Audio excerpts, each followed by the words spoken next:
साथियों, बहुत सारे आप लोग हैं जिन्होंने मेरा ये वीडियो हमारे YouTube चैनल पे देखा है, जिसमें मैं कमल किशोर जो रिलीजियस टीचर बनने की इच्छा रखते थे उनका मैंने इंटरव्यू लिया। आज कमल किशोर भारतीय सेना के अंदर एक नायब सूबेदार के पद पे रिलीजियस टीचर हैं। इसको देखने के बाद बहुत सारे लोगों ने मेरे को क्वेरीज की हैं तथा फोन आए हैं कि हम भी रिलीजियस टीचर के बारे में जानकारी पता करना चाहते हैं और रिलीजियस टीचर बनना चाहते हैं। मैं इस वीडियो के माध्यम से आप सभी को यह बताना चाहता हूं कि भारतीय सेना में धर्मगुरु कैसे बना जाता है। सबसे पहले ये जानिए, रिलीजियस टीचर एक क्लास 2 ऑफिसर होता है।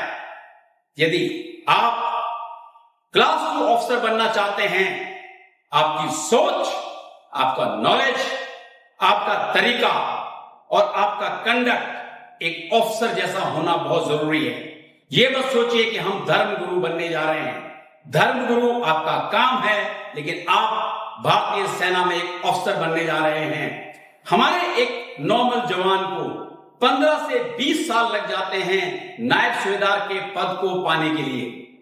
आपको हम डायरेक्टली नायब सूबेदार बना रहे हैं, तो ऑब्वियसली आपके अंदर वो काबिलियत, वो चाहत और वो मेहनत का होना बहुत जरूरी है। तो प्लीज एक ऑफिसर के तरफ से कंडक्ट एंड सोचना शुरू कर दीजिए। प्रक्रिया क्या होती है?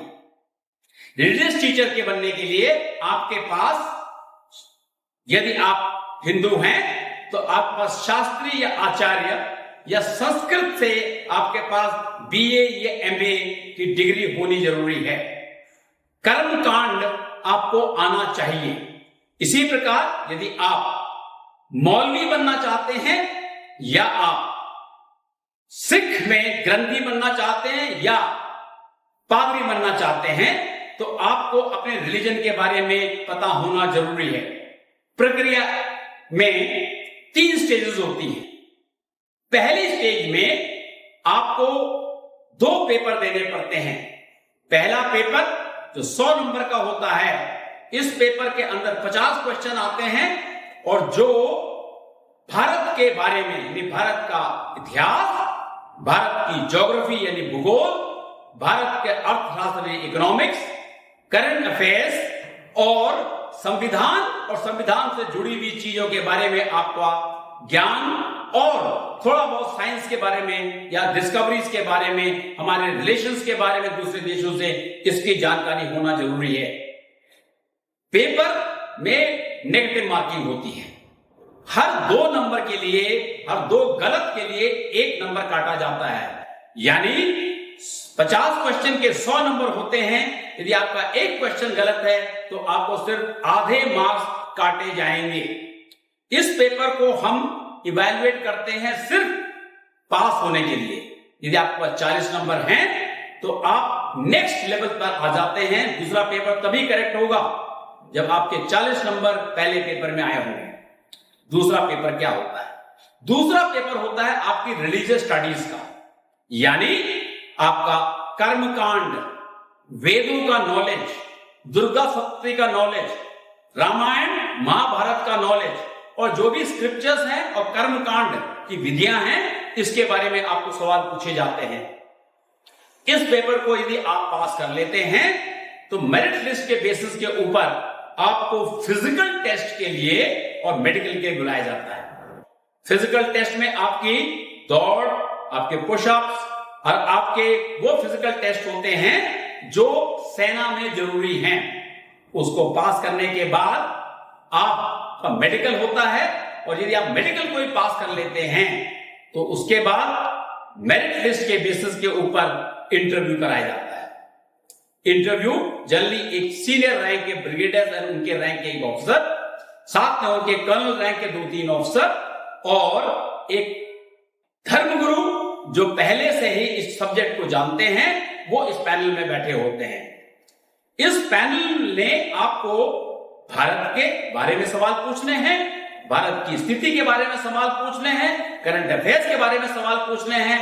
साथ में जो रिलीजियस टीचर होते हैं वो आपको कर्मकांड के बारे में आपसे सवाल पूछेंगे।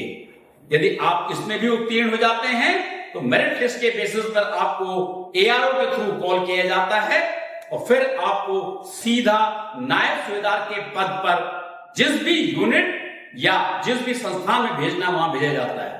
सेलेक्टेड लोगों को हम लोग पूना भेजते हैं।